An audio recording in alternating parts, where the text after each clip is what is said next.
Have you heard that Ranger has opened up its vault and brought back some of the distress paint colors that had previously been discontinued? If you want to check out some of those colors and see different techniques for using them, this video is for you. Hi everyone, I'm Rebecca Keppel. In today's video, I am going to be sharing a bunch of techniques to use distress paint, and I'll be using some of the colors of distress paint that Ranger has brought out of the vault, but these are only while supplies last. So if you like some of these colors, you want to grab them right away. First up, I wanted to try out some of the techniques that Tim Holtz shared when he did a live announcing the re-release of these colors. He always talks about using the colors that you love. So I tried out some of these techniques with the colors that I love, and I thought that it would be fun to see somebody who's not an expert in paint or distress or anything else trying some of these techniques too. Plus, I have a few ideas that I added on my own. Before we jump right into the techniques, I do want to share just a little bit about how I store distress paints, how I label my distress paints, and how I swatch them out. The way that Ranger sells the re-released colors of distress paint is in sets of 4. I really wanted the tumbled glass,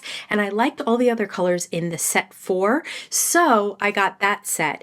I also wanted a few individual colors, so Simon Says Stamp sells the sets as well as individual colors, so I bought Wild Honey and Festive Berries that I purchased as individual bottles, and I love the price points of these paints.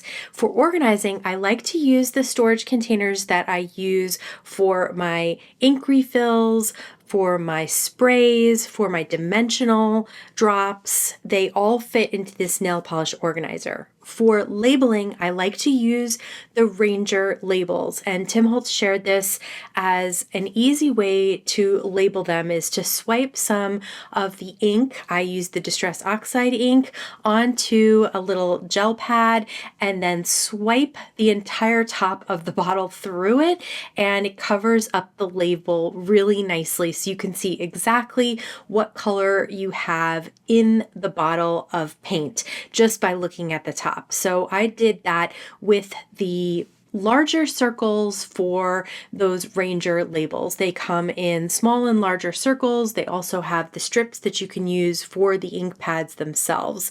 So it just takes a few minutes to finish up labeling all of these, and then I love the way it looks. You can see the color from the front label, and then you can see it from the top as well. For swatching, I'm going to use some Distress watercolor cardstock. And the reason for that is because this paint reacts with water. When it's dry, it's permanent and you're not going to get it to move with water. But while it's still wet, you can spray it, you can spritz it, and then mix it with water to get it a lighter color. And then you can also spray it on the watercolor cardstock. Now, the reason I'm using watercolor cardstock is because I don't know how much water I was going to use on the swatches, and also because I wanted a lot of movement to see what that movement would look like. So the left hand part of the swatch is just a dry brush, and then the right hand part is with a little bit of water and then also spritzed on that swatch with an extra spritz of water. And that helps me see how that paint moves on that watercolor cardstock. And you can see it is really moving on the right hand side there. I didn't really tilt it very much. It just kind of moves on its own, and that's the benefit of using some type of watercolor cardstock. The reason that I like Rangers is because I like this A2 size of watercolor cardstock, and also because it is bright white, and you can use both sides of this cardstock. You can use the side with the texture, or you can use the smooth side for stamping. Now let's jump right into the techniques, and this first one is pretty simple. It's paint smushing instead of ink smushing. So with traditional ink smushing, you would swipe your ink on your glass mat or other protective work surface, and then add some water and then just smush it onto some watercolor cardstock or other cardstock. So with paint smushing, you're going to do the same thing. Just add a few drops of the paint to either a glass mat or another protective work surface. I like to use a distress sprayer and then just spritz that paint a little bit with water. This way you'll get some movement, and then you can spritz it right on the cardstock after smushing it as well. So just depending on how much movement you want and what kind of reaction you want to get from your paint is how much water you'll add. So you can just keep going back in and adding more. Once it is dry, and I'm heat setting it to actually dry it. You don't have to do that. You can just let it air dry, but I wanted to go this to go a little bit faster, so I am heat setting it. Once it's dry, it's no longer going to react with paint or with water. So the cool thing about that is you can layer up colors that wouldn't necessarily go together if you had them all wet at the same time. If I had the pink and the coral at the same time as the citron and the blues, we would definitely end up with brown. But because that bottom layer has dried completely, it is no longer reactive. So I can add these colors on top and you'll still see the colors underneath and on top in the places that those exist. So I'm doing the same exact ink smushing with these other colors. And like I said, you won't get brown. Now, in Tim Holtz's live, he did say, if it looks muddy on your work surface, it's going to be muddy on your paper. So if you make brown on your glass mat, it's going to be muddy on your paper. These paints will emboss beautifully. I am using a 3D embossing folder from Spellbinders. They do not crack when they're dried, so you can feel free to have fun playing with embossing on top of a paint smushed background. It really adds some fun texture and lots of color. I really wanted that 3D emboss to stand out, so I've put a little bit of white paint, that's the Distress Picket Fence paint, on my glass mat, and I'm using just my fingertip to dip into the white paint and then lightly rub along the surface of this embossed card. And that's going to help that embossed image stand out from all those colors in the background. Just a subtle touch really does a big difference. I thought that was so much fun, I wanted to add to it a little bit. So in this second technique, we're going to do a special paint smush that involves several colors, and we're going to add a little bit of heat emboss powder to it. One way to change up the paint smush is to use slightly larger droplets of paint for one color and then add tiny droplets of paint with another color. Now, I definitely recommend two colors like this, a lighter color and then a much brighter, darker color, and that will really show up well when you do your paint smushing. So again, just add a little bit of water, a spritz or two of water to that paint to get it moving a little bit, and then once you smush it on the cardstock, add some more water. If you love that look of the smears and the movement and all of that, then definitely keep adding water until your heart's content. Just don't add so much water that you really get it so that you can't even see the colors. Next, while it's still a little wet, add some gold or glitter or some fun embossing powder right into the wet spots. When you heat set it, it will stick just like it would to an embossing ink. And then you get those little bits of shimmer and glitter in the paint. For this next technique, we're going to use a brayer to apply the paint. But then for a little added fun, we're going to add some lunar paste on top. So I'm starting with a little bit of Blueprint Sketch, and instead of doing a round droplet, I kind of created a line with the flip top. I love the flip top, so you can pour out just what you need. For the brayer, you want the feet facing up, and then you want to roll and pick up, and that will get ink on the brayer. And you can keep doing that. You can wet what's left and get a little bit of movement, and you can go in different directions. So you can see I'm going horizontally and vertically on this page, and I'm just trying to use up all of that color. So then I'll go in with a different blue. This is Prize Ribbon, and wow, look at that. So depending on how much paint you put down will depend on how opaque this is going to look.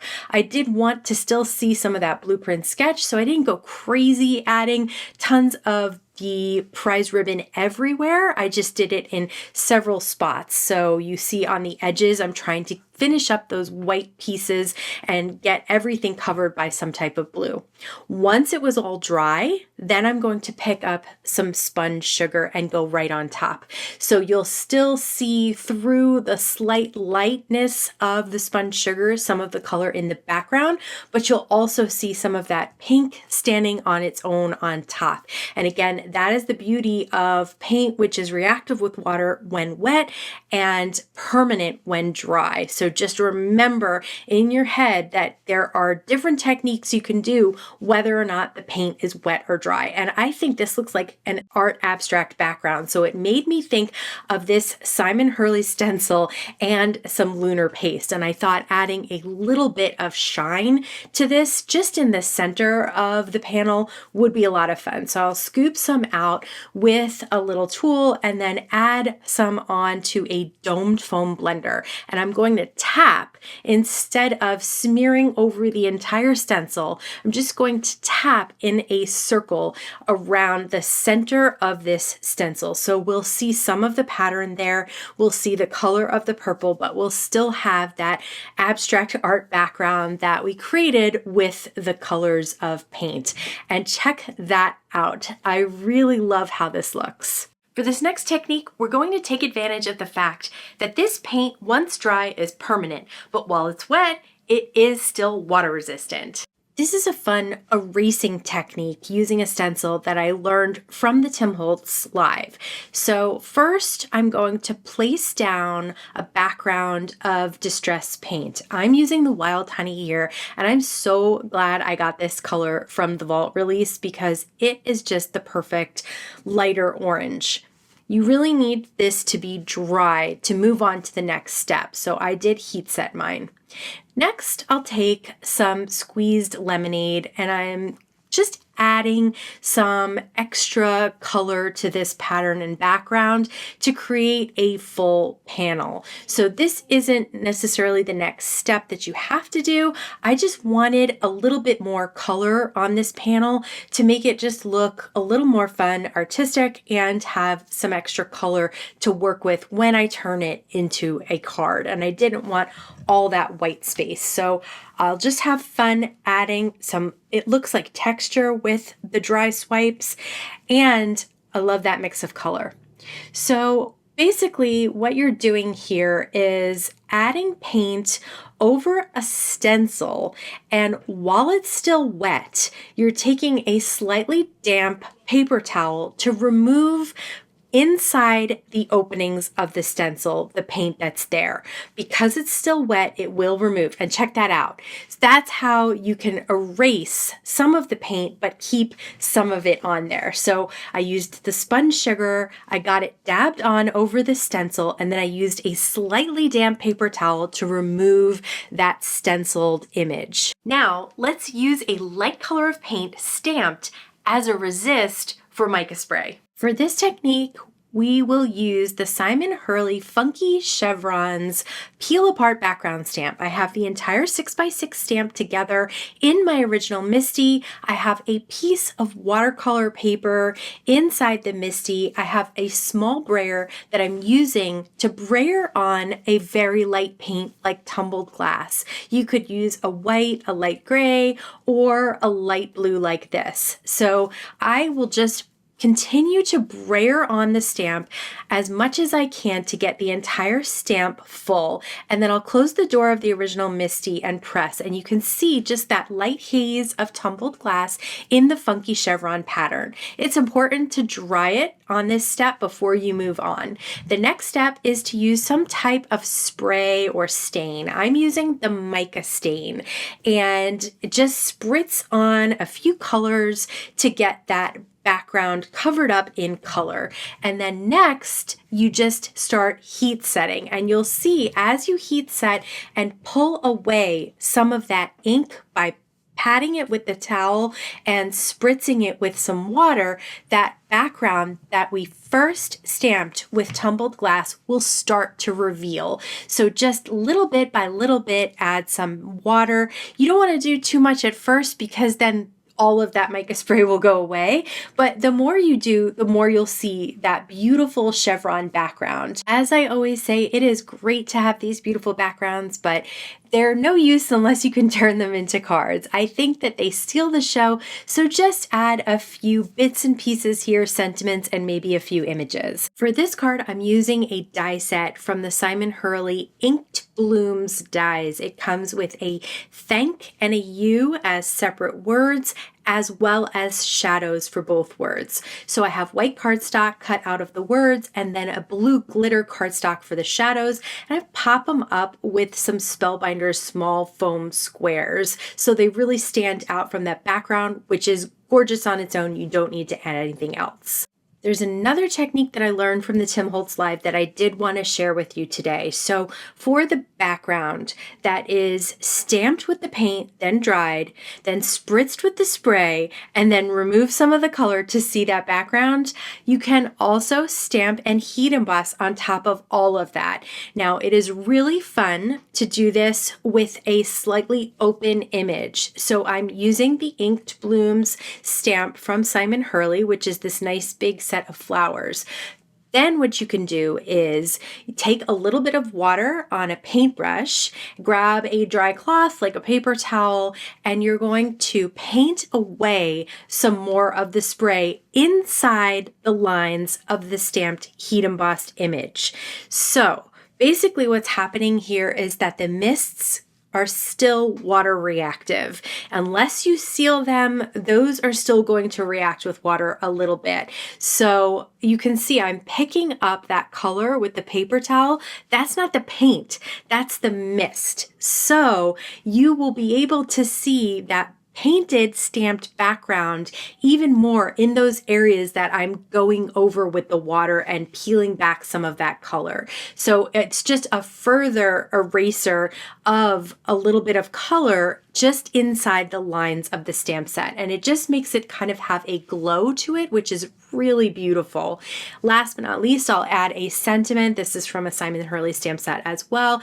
And I did decide to stamp that in Versamark Black Onyx ink, which is a pigment ink, and cover it with clear embossing powder because I wanted that to stay exactly where it was no matter what else was going on the card. And then I just trimmed it down and matted it on some cardstock. This next card is so full of color and shine that I will just add a stamped heat embossed with white embossing powder image from the Simon Hurley Framed Florals stamp set and a sentiment down below as well. There's also a lot going on this background, so just a stamped heat embossed image as well as sentiment. I'll use some Versamark embossing ink to stamp, and then I'll just cover it up with some gold glitter embossing powder from Hero Arts. This way you'll see the image, but when you melt it, it doesn't stand out as much as you would think. It seems to just melt right into that background. So between those colors, the pink, yellow, and oranges, and then adding that gold as both a floral image and a sentiment just seems to work perfectly here. I did have to stamp the sentiment twice because I missed a spot on the first time. That was totally my fault where I put the magnet and things like that, but check that out. For this one as well, I'm just going to add a sentiment because again, there's just so much in these backgrounds, and that's something that's nice. Once you have the backgrounds done, you can really pull together a bunch of gorgeous cards without doing a lot more work. So I'll just stamp with VersaFine Black Onyx ink on some vellum and then heat set that with some clear embossing powder, put a little bit of liquid adhesive behind it, smear that with my finger so that it doesn't really show up from the front, and that's it for this card as well. Let me know in the comments below if you've tried any of these techniques already or if you're interested in trying them now. Don't forget that the re-release of some of these colors of distress paints are a while supplies last kind of thing, so I will link to the colors that I used down below. YouTube thinks you might be interested in checking out this video next. As always, I want to thank you so much for stopping by and spending time with me today. Please stay safe, stay healthy, and I'll see you again soon. Limited supplies only, while supplies last. It's all the same thing, right? Limited supplies, while supplies last. Okay. Re-release. So let's... and then just pointing randomly.